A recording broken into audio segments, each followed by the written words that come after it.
नमस्कार dear students, आज के एक और नए वीडियो में आप सभी छात्रों का स्वागत है।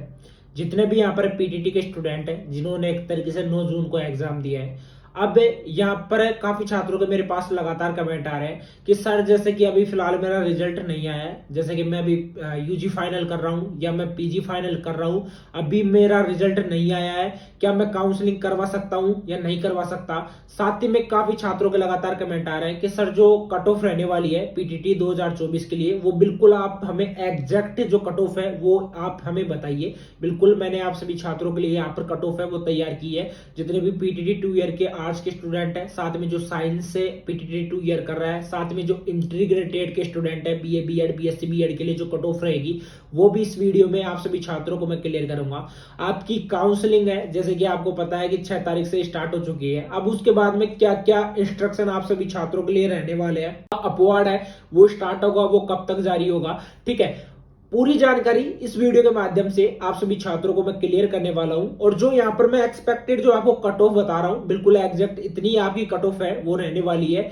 और ये कट ऑफ मैं पीटीटी 2 ईयर के लिए भी क्लियर करूंगा और साथ में पीटीटी 4 ईयर के लिए भी मैं क्लियर करूंगा। सबसे पहले जो स्टूडेंट यहाँ पर सोच रहे हैं कि मैं जैसे फाइनल ईयर का स्टूडेंट हूं, अगर मेरा रिजल्ट नहीं आएगा तो मैं काउंसलिंग से बाहर होऊंगा या नहीं होऊंगा, बिल्कुल जेएनयू है यानी जय नारायण व्यास यूनिवर्सिटी है, उसी के साथ में और भी राजस्थान की ऐसी अदर यूनिवर्सिटीज है जिनके द्वारा भी UG final year PG final year का जो रिजल्ट है वो जारी नहीं किया गया है। तो आप सभी छात्रों को मैं बता दूं, अगर आपका रिजल्ट जारी नहीं होता है तो आप पीटीटी की जो काउंसलिंग की जो दौड़ है उससे आप बाहर हो जाओगे, ठीक है। सबसे पहले तो यहाँ पर तो कोई दिक्कत नहीं होगी, लेकिन जब आपका डॉक्यूमेंट्स वेरिफिकेशन होगा वहां पर जो आपकी ओरिजिनल मार्कशीट है वो आपकी लगने वाली है, तो आप इस दौर से बाहर हो जाओगे। तो जितने भी स्टूडेंट है आपको अपनी यूनिवर्सिटी में जाना है, यूनिवर्सिटी में जाकर जो भी एक तरह से परीक्षा अधीक्षक रहते हैं उनको जाकर आपको ये बातें हैं वो आपको क्लियर करना होगा, ठीक है। उसी के बाद में यहाँ पर जो एक्सपेक्टेड जो कट ऑफ है वो आपकी क्या रहेगी, यहाँ पर जो मैं कट ऑफ बताने जा रहा हूं बिल्कुल आपकी एग्जैक्ट रहेगी, यानी कि इतने अगर आपके नंबर आ रहे हैं तो आप काउंसलिंग करवा लेना। देखो मैं पर्सनली आप सभी छात्रों को बोल रहा हूं कि अगर आपके इतने नंबर आ रहे हैं तो आपको काउंसलिंग करवा लेनी है। साथ में इससे 2 से 5 नंबर कम भी आ रहे हैं तो भी आपको काउंसलिंग करवा लेनी है। और काउंसलिंग कैसे करवानी है वो भी मैं क्लियर करूंगा, क्या क्या डॉक्यूमेंट्स लगेंगे वो भी मैं क्लियर करूंगा, ठीक है। तो सबसे पहले यहाँ पर बात करते हैं जो साइंस के स्टूडेंट है पीटीटी 2 ईयर के, तो जैसे मेल कैटेगरी हो गया फीमेल कैटेगरी हो गया, इनके लिए मैं क्लियर करूंगा। सबसे पहले जनरल के लिए जो एक्सपेक्टेड कट ऑफ रहेगी वो 350 प्लस रहेगी, फीमेल के लिए 330 प्लस रहने वाली है। ओबीसी मेल के लिए 340 प्लस कट ऑफ रहेगी, फीमेल के लिए 320 प्लस कट ऑफ रहने वाली है। ईडब्ल्यूएस के लिए 310 प्लस कट ऑफ रहेगी और फीमेल के लिए 300 प्लस कट ऑफ रहने वाली है। एमबीसी के लिए जो मेल है, मेल के लिए 320 प्लस कट ऑफ रहेगी, उसी के बाद में फीमेल के लिए 310 प्लस कट ऑफ रहने वाली है। उसी के बाद में जो एससी के स्टूडेंट है, ठीक है, उनके लिए 290 प्लस कट ऑफ रहेगी यानी मेल कैटेगरी के लिए, और फीमेल के लिए 270 प्लस कट ऑफ रहेगी। एसटी के लिए बात करें तो 280 प्लस कट ऑफ रहेगी, और एससी की मतलब की फीमेल कैटेगरी की बात करते हैं तो 260 प्लस आपकी कट ऑफ है वो रहने वाली है। अब बात करते हैं जो आर्ट्स के स्टूडेंट है, यानी अगर आप आर्ट्स के स्टूडेंट हो और अभी आप पीटीटी 2 ईयर के लिए अप्लाई किए हो तो आपकी कट ऑफ है वो कितनी रह सकती है। जनरल कैटेगरी की बात करते हैं तो मेल के लिए 320 प्लस कट ऑफ रहेगी, फीमेल के लिए 300 प्लस कट ऑफ रहेगी। ओबीसी कैटेगरी की बात करते हैं तो 310 प्लस मेल के लिए और 280 प्लस यहाँ पर फीमेल के लिए। ईडब्ल्यूएस कैटेगरी की बात करते हैं तो 290 प्लस मेल के लिए और 280 प्लस फीमेल के लिए। एमबीसी कैटेगरी की बात करते हैं तो 280 प्लस मेल के लिए और 290 प्लस फीमेल के लिए। एससी कैटेगरी की बात करते हैं तो 270 प्लस मेल के लिए और 270 के तकरीबन ही आपकी फीमेल के लिए रहने वाली है।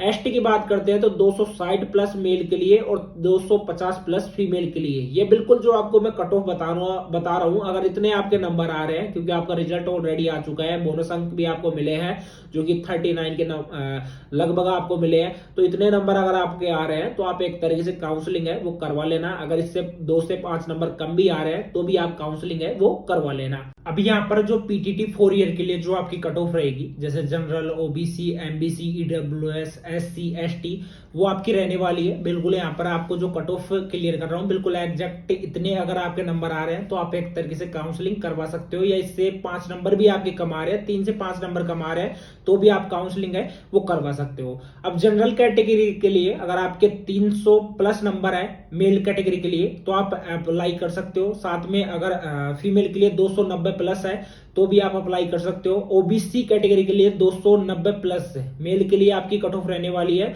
280 प्लस फीमेल कैटेगरी के लिए आपकी कट ऑफ है वो रहने वाली है। ठीक है, एमबीसी के लिए 300 प्लस आपकी कट ऑफ रहने वाली है मेल कैटेगरी के लिए, और 280 प्लस फीमेल कैटेगरी के लिए आपकी कट ऑफ रहेगी। ठीक है, उसी के बाद में ईडब्ल्यूएस के लिए 290 प्लस मेल कैटेगरी के लिए रहेगा। ठीक है, 280 प्लस आपकी कट ऑफ रहेगी वो फीमेल कैटेगरी के लिए रहेगी। ठीक है, एससी की बात करें, एससी में 280 प्लस आपकी कट ऑफ रहेगी मेल के लिए, और 270 प्लस आपकी कट ऑफ रहेगी फीमेल के लिए। एसटी के लिए 220 प्लस यानी कि 270 plus cut of male category के लिए रहेगी, और 260 प्लस फीमेल के लिए यहाँ पर कट ऑफ है आपकी वो रहने वाली है पीटीटी 4 ईयर के लिए। अब आप सभी छात्रों को पता है, देखो जितने भी स्टूडेंट है इस चैनल को सब्सक्राइब नहीं किया है तो सब्सक्राइब जरूर कर लेना। मैं जैसे लास्ट वीडियोज में देख रहा हूँ काफी स्टूडेंट वीडियोज को देखते हैं लेकिन चैनल को सब्सक्राइब नहीं करते। आपसे रिक्वेस्ट है चैनल को जरूर सब्सक्राइब कर लेना, क्योंकि आप सभी छात्रों के लिए मैं मेहनत करता हूँ और बाकी बिल्कुल एग्जैक्ट जो आपको चीजें हैं वो मैं बताने की कोशिश करता हूँ। मैं यहाँ से इधर उधर की बातें तो करता नहीं, बिल्कुल यहाँ पर ऑथेंटिक प्रूफ के साथ में आपको बिल्कुल क्लियर करता हूँ।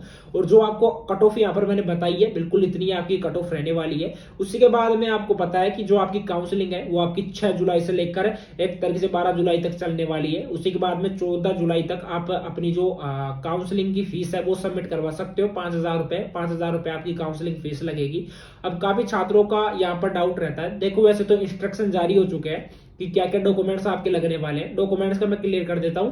देखो इसमें आपका आवेदन फॉर्म लगने वाला है काउंसलिंग में, उसी के बाद में आपका एडमिट कार्ड लगेगा, बैंक की पासबुक हो गई, बैंक की पासबुक यानी कि आपका स्वयं का बैंक हो सकता है या आपके पेरेंट्स का हो सकता है। उसी के बाद में आपका आधार कार्ड, यानी कि 3 से 4 डॉक्यूमेंट्स आपके लगने वाले हैं। अब इसमें इंस्ट्रक्शन जारी किए गए हैं जैसा कि आप स्क्रीन पर देख सकते हो, जैसे 2 पेज है, एक पेज ये है और एक इसके बाद में है। ठीक है, अब इसमें क्या है कि अगर आप जैसे कॉलेज चॉइस कर लेते हो, जैसे आपने जैसे मान लीजिए 10 कॉलेज आपने एक तरीके से वहां पर फिलअप कर दी, फिलअप करने के बाद में आपको उस पेज को लॉक करना होगा। ठीक है, कॉलेज वगैरह जो ऑप्शन है उसको आपको लॉक करना होगा। अगर आप लॉक नहीं करते हो तो वो कॉलेज एक तरीके से चॉइस नहीं माना जाएगा और आपको प्रॉब्लम हो सकती है, तो आपको लॉक करने का बिल्कुल ध्यान देना है। और जितने भी जो स्टूडेंट है अगर आपको ओल्ड रास्ता पर सेलेक्ट करना है तो बिल्कुल केयरफुली यानी कि बिल्कुल सावधानी पूर्वक आपको एक तरीके से वहां पर ध्यान देकर ही आपको ओल्ड रास्ता पर क्लिक करना है। उसके बाद में काफी छात्रों के यहाँ पर डाउट रहते हैं कि सर जैसे मैंने 5,000 रुपए की काउंसलिंग करवा दी तो उसके बाद में अगर मुझे रिफंड मिलता है तो कितना पैसा मिलेगा। बिल्कुल आपको 4800 रुपए मिलेंगे, 200 रुपए आपके कट हो जाते हैं। ठीक है, 4800 रुपए आपको तुरंत से आपको मिल जाते हैं, जो कि 3 से 4 महीने बाद में आपको मिलते हैं। अब जैसे आपकी जो डेट है वो आपकी 7 जुलाई से लेकर 14 जुलाई तक रहेगी काउंसलिंग फीस सबमिट करवाने की। उसके बाद में फर्स्ट अलॉटमेंट लिस्ट आपकी 17 जुलाई को जारी हो जाएगी। अब जब आपकी लिस्ट जारी होगी उसमें डॉक्यूमेंट्स आपके क्या क्या लगने वाले हैं आपको मैं बिल्कुल क्लियर कर देता हूं, और साथ में जो ये डॉक्यूमेंट्स आपको मैं बताने जा रहा हूं इनको आप तुरंत प्रभाव से बनवा भी लेना। ठीक है, 10th की मार्कशीट, 12th की मार्कशीट, आपका मूल निवास हो गया, आपका कास्ट सर्टिफिकेट जो कि 12 मंथ या 6 मंथ पुराना होना चाहिए, बाकी अगर 2 साल या 3 साल पुराना है तो उसको तुरंत से आप अपडेट करवा लेना। उसी के बाद में अगर जैसे स्कूल से अगर आपने पास किया है, मतलब कि अभी पीटीटी 2 ईयर के लिए आपने अप्लाई किया है, तो आपको स्कूल की टीसी आपको चाहिए होगी, उसके साथ में कैरेक्टर सर्टिफिकेट है वो आपका होना चाहिए, 2-4 आपकी फोटो होनी चाहिए और एक आपका सिग्नेचर। ये डॉक्यूमेंट्स आपके बिल्कुल लगने वाले हैं। ठीक है, अब फीस का मैं क्लियर कर देता हूँ। आपकी 5,000 रुपए तो काउंसलिंग फीस रहती है, बाकी 22,000 रुपए आपकी कॉलेज फीस रहती है। टोटल 27,000 रुपए रहता है, जो कि स्कॉलरशिप के माध्यम से आपको मिल जाएगा।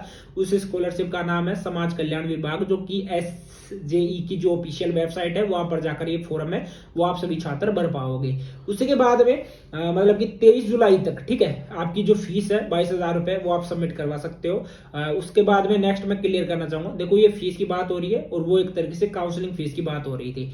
अब आपकी जो रिपोर्टिंग रहेगी वो 17 जुलाई से लेकर 23 जुलाई तक रहने वाली है, यानी कि आपको कॉलेज में स्वयं उपस्थित होना होगा और स्वयं उपस्थित होकर वहां पर एक तरीके से आपका जो अटेंडेंस सीट रहता है कॉलेज का वहां पर आपके सिग्नेचर होने चाहिए, तभी आपकी रिपोर्टिंग है वो कंफर्म मानी जाएगी। अब अपवार्ड के लिए कौन स्टूडेंट अप्लाई कर पाएंगे, अपवार्ड क्या होता है, इसकी डेट क्या रहेगी, अपवार्ड के लिए जो डेट रहेगी वो 19 जुलाई से लेकर 27 जुलाई रहने वाली है। अब देखो मान लीजिए अपवार्ड कौन करवाते हैं, अपवार्ड का मतलब होता है कि कॉलेज चेंज करना। जैसे मान लीजिए आप अलवर के स्टूडेंट हो और आपने 10 कॉलेज सेलेक्ट की, 10 कॉलेज सेलेक्ट करने के बाद में जो 10वें नंबर की कॉलेज आपको मिल गई, समझिए आपको 10वें नंबर की कॉलेज मिल गई और वो कॉलेज आपको मिली सीकर में, ठीक है, तो उसके बाद में आप अपवार्ड करवाते हो क्योंकि आपको जो कॉलेज चाहिए वो आपको चाहिए आपके होम डिस्ट्रिक्ट यानी कि अलवर में। आपने नजदीकी जैसे 10 कॉलेज भरी और 10 में से 1-2 कॉलेज सीकर की थी, तो जो 10वें नंबर की कॉलेज मिली वो सीकर वाली मिल गई। अब उसके अपर वाली कॉलेज आपको मिलेगी, यानी कि 1 से 90 नंबर की जो कॉलेज है उनमें से आपको एक कॉलेज मिलेगी। अब उनमें 1 से 90 नंबर की कॉलेज है, अगर उसमें मोस्टली आपकी अलवर की कॉलेज होगी, बाकी अगर श्री गंगानगर की या एक तरह से भरतपुर की कॉलेज है तो वो कॉलेज भी आपको मिल सकती है, लेकिन पूरे पूरे चांसेस रहते हैं कि आपके होम डिस्ट्रिक्ट की कॉलेज ही आपको मिलेगी। यानी कि जैसे मान लीजिए 5वें 6वें 7वें नंबर की कॉलेज आपके अलवर की है तो उनमें से एक कॉलेज मिल जाती है।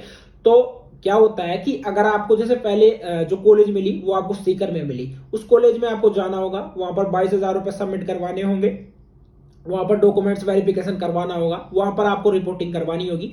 रिपोर्टिंग करवाने के बाद में ही आपको वहां पर ऑप्शन मिलता है कि आप अपवार्ड के लिए एलिजिबल हो, ठीक है। वहां पर फिर कोई दिक्कत नहीं होती है, जैसे कि सीकर वाली जो कॉलेज है वो सीट किसी और अदर को दे दी जाती है। जब आपको यहाँ पर अलवर में कॉलेज मिलेगी, इस कॉलेज में आपको ओनली रिपोर्टिंग करवाना होगा, यहाँ पर डॉक्यूमेंट्स वगैरह कोई भी आपको एक तरीके से सबमिट करवाने की जरूरत नहीं पड़ेगी, ना ही आपको फीस वगैरह सबमिट करवाने की जरूरत नहीं पड़ेगी, क्योंकि ये सब कुछ एक तरीके से विभाग के अंडर रहता है और विभाग इन चीजों को एक तरीके से संभालता है। अब उसी के बाद में मतलब कि अगर आपने अपवार्ड करवा लिया 27 जुलाई तक, उसके बाद में जो अपवार्ड की जो फर्स्ट आवंटन लिस्ट है, फर्स्ट अलॉटमेंट लिस्ट है, वो आपकी 28 जुलाई को जारी होती है। 28 जुलाई के बाद में आप जो कॉलेज आपको जैसे अलवर में मिली है उस कॉलेज में आप 30 जुलाई तक एक तरीके से रिपोर्टिंग है वो करवा सकते हो। ये पूरा प्रोसेस आप सभी छात्रों के लिए रहता है, जो कि यहाँ पर मैंने आप सभी छात्रों को बिल्कुल क्लियर कर दिया है। और जिन छात्रों का रिजल्ट अभी तक नहीं आया है, जो यूजी के स्टूडेंट है, पीजी के स्टूडेंट है, थोड़ा पैसेंस रखे, बाकी जल्दी आपका रिजल्ट आ जाएगा। और रिजल्ट नहीं आ रहा है तो आप यूनिवर्सिटी जा सकते हो, यूनिवर्सिटी जाकर एक तरीके से जो परीक्षा प्रभारी है उनसे बातचीत करिए कि हमें इस तरीके से दिक्कत आ रही है और दिक्कत आने की वजह से हम एक तरीके से पीटीटी की जो रेस है उससे